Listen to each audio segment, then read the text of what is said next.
yaşasınlar kaynı bilmesinler.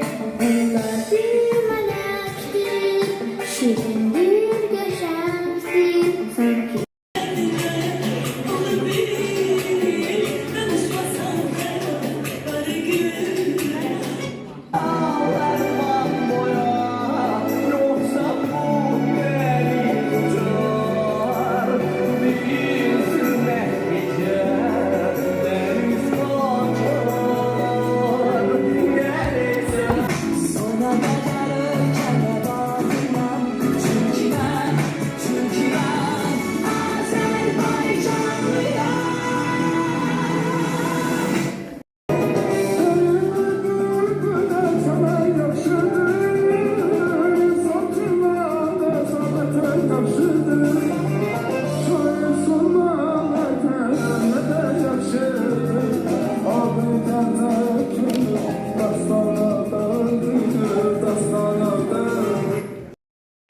Mavi gözümde ulduzlar yatar, birce bakışla günü uyanır. Gel bakışınla Memleketi güneş gibi daim yanar, onlar yurdu mehabbeti. O yüzden zirvelere, o geçmez bayramı. Ayınacak bir günlere, her bir karış ortamız. Benim yüreğimdir. Azerbaycan benim nefesimdir.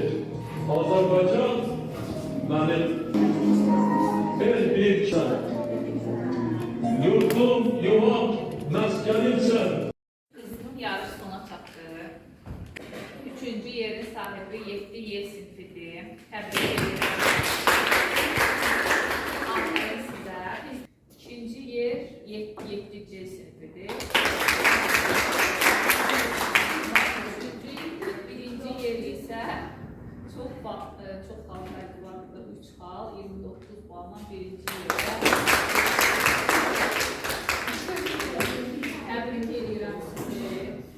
İndi mən burada arada çətin situasiyalar oldu. Doğrudan da özdəki mahnılar yazılanda elə bir şeydir ki, biri var danışıq dili, biri var o sözlər yazılanda şairlər tutuzdurmaq üçün elə şeylər ora gətirirlər ki, afərin bizim uşaqlara ki, yəni qaliblərə də istəyir, digər şagirdlərimiz də yaxşı iştirak edirlər.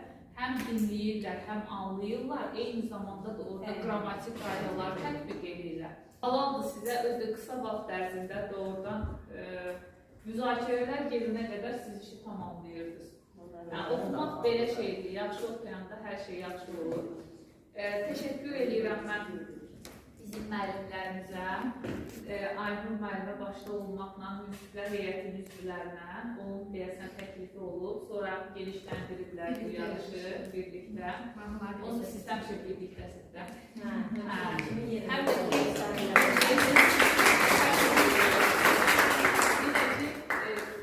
prosesi yaradıcı yanaşma xoşuma gəldi. Yəni, həmçə sual-cavab. Bu mənə elə gəlir ki, maraqlı bir format idi. Yəni, musiqilərdən seçmək.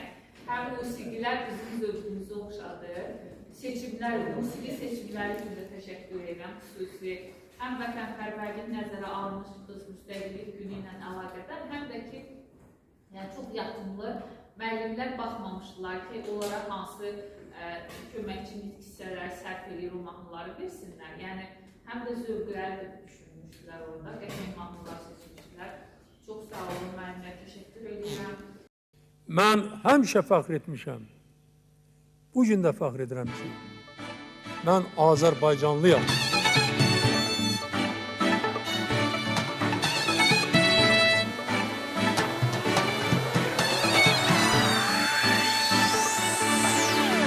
Hələ yaşayıram, gəlir nəfəsim